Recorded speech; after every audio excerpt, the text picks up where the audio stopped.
Holy crap, have you guys seen that new Xenoblade Chronicles 2 update?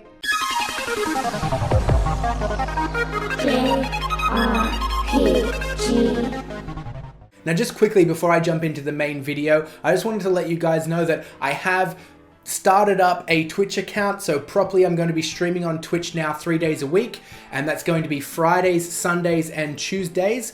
Fridays and Sundays are going to be like at night time, and Tuesdays going to be during the day. This is Australian Standard Time, so I will try and work out a proper schedule, but you could really help me out if you just head over to my Twitch and hit the follow button, because the more followers you have, the quicker I can make it to affiliate status and just be able to stream on there a lot more regularly. So I want to do this 3 times a week, and I'll get a proper schedule down soon, but just follow the link in the description or in the comments section. Just head over there, hit the follow button, that would be really awesome. So the patch notes for the latest Xenoblade Chronicles 2 patch 1.3 have been released, in Japanese at least, and a bunch of sites have now done their own translations. It will be coming next week, and it is crazy. So this patch is totally free. You don't have to have the expansion pass to access all these new features and new blades, I might add. But you do get another helpful item pack as part of the expansion pack when this patch hits sometime next week. Now, what is in this patch? Well, like I just alluded to there are new blades. So this all comes as part of a New Game Plus mode. So once you've finished the game, you can choose to start again from the beginning and play through again, but this time there are a bunch of changes. So the things that carry over, and again I'll be reading off my phone for this stuff, so the things that carry over: your driver levels, your equipment and affinity charts for both drivers and blades, blades that you've resonated with, so you don't have to, keep going and trying to get more and more blades over again. You keep all the blades you currently have. You keep your items in gold. You keep the development levels of towns and your merc group level. You also keep all of the everything that's in the event theater stays. So you can go back and view those cutscenes even if you haven't reached them again in your New Game Plus mode. The things that don't carry over, for obvious reasons, are quests. So you will have to do side quests and stuff again, but that's just because it's a brand new game, essentially. Heart to hearts are also reset. Skip travel points are reset, obviously, and merc missions that you've completed. So your merc level stays the same, so if you're maxed out already, it stays that level, but the merc missions will have to be redone. That's the only stuff that doesn't carry over. Everything else does. Now, as part of this new game mode, there will be a bunch of changes to what you can do with blades currently, but also a bunch of new blades. And this is not even expansion pass exclusive. So they said in the expansion pass that there will be new rare blades added. And there are new blades essentially being added here that everybody gets for free, regardless of whether they have the expansion pass or not. So these include the blades from Torna, and that is Abrona, Sever, Pedido, and Cressidius. So they are 4 new blades from Torna that you can resonate with, and they can just be collected by normal common cores, rare cores, legendary cores, anything like that. They can be found in that, and you can use them on your characters.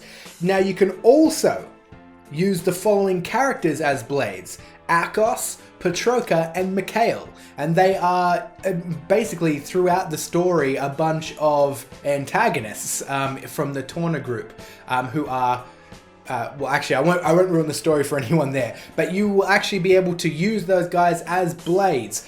Now, I have also seen on some of the translations that you might be able to use them as drivers as well, so as party members, but most of them just say blades, so we'll have to wait for that one.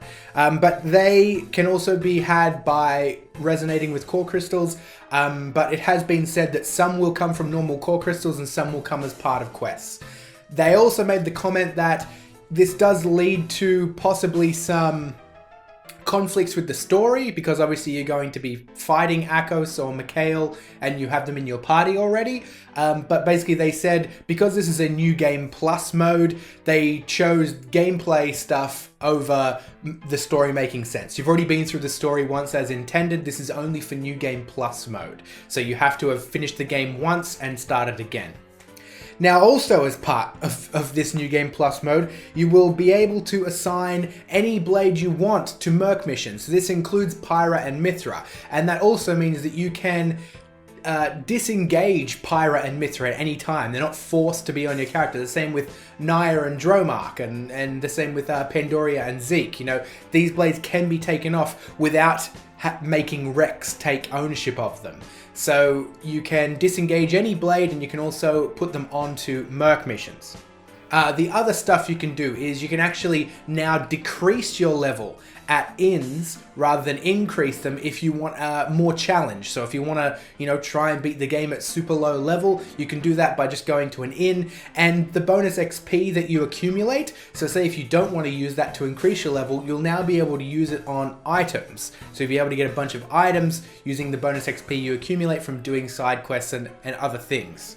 Not all of it is about New Game Plus either. There are a bunch of quality of life changes, so you'll be able to lock resonated blades, like synchronize them, so this just means that you won't accidentally disengage them or won't accidentally release them, you know, because 4-star commons can actually be really powerful, and there's a chance that you might accidentally release them. So you'll be able to lock blades. You'll also be able to skip the entire blade resonance cutscene, so you don't have to go through that little roulette wheel thing every single time. You can skip that. The game adds an easy mode as well, so the current what we've been playing on at the moment now shifts to normal, and you can go into settings and you can knock it down to easy if you're having trouble with any of the main story bosses or anything like that. There are a couple of bosses that have been giving people trouble, so you can knock that down to easy to get past those, and you can change that at any time. There are some more changes to the skip travel map, so better icons and better placements, and they won't just disappear when you zoom in and out. There's a bunch of changes there. There are also new sorting options for accessories and auxiliary cores and all that kind of stuff as well. Now the items too, I should mention the items that you can get from using your bonus XP at an inn. They have been alluded to possibly items to maybe add auxiliary core slots to blades. So, you know, some blades are actually ranked really low because they only have one AUX slot. Now that's sort of going to possibly slightly invalidate a lot of the tier lists out there, including my one that I've just done. So I'm going to hold off just for now on releasing any more tier list and blade ranking stuff just until this next patch comes out, because we are getting a bunch of new blades, and it looks like ways to you know, make changes or buffs to current blades. So that's going to throw the entire tier list thing on its head. I don't expect any major changes. You know, it's not like any of the current blades that are really good are going to become bad, but some might be able to just broad up just a little bit.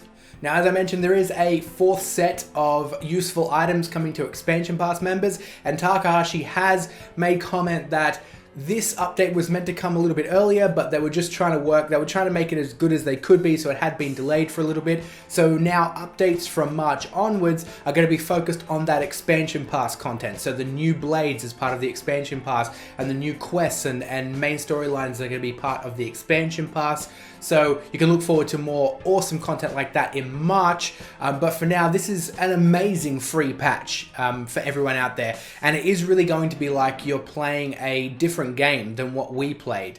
But you know, it is all mostly New Game Plus stuff, so you have already played through it to get to where we are now, but it just means that continuing on from now is going to be a lot more fun. You know, you can start again and you can still do all your end game stuff, all those super bosses and that kind of thing, but now you're going to have new blades, you're going to have new combinations of blades are going to be buffed. Like, it's going to be all a lot more fun. It should keep everybody engaged a little bit more, and it should hopefully get me to start getting back in to the game after this very busy release period it's been. So guys, if you enjoyed this video, hit the like button, subscribe, jump down in the comment section, let me know what you're most excited about in this new patch, because we're all excited about something. Me personally, I'm really excited for those new blades, and you know, being able to just have like Akos and Mikhail in the party, even if they're just as blades, is going to be really awesome. Check out my Patreon and all the other links in the video description to help support the channel, and other than that, I'll see you all soon.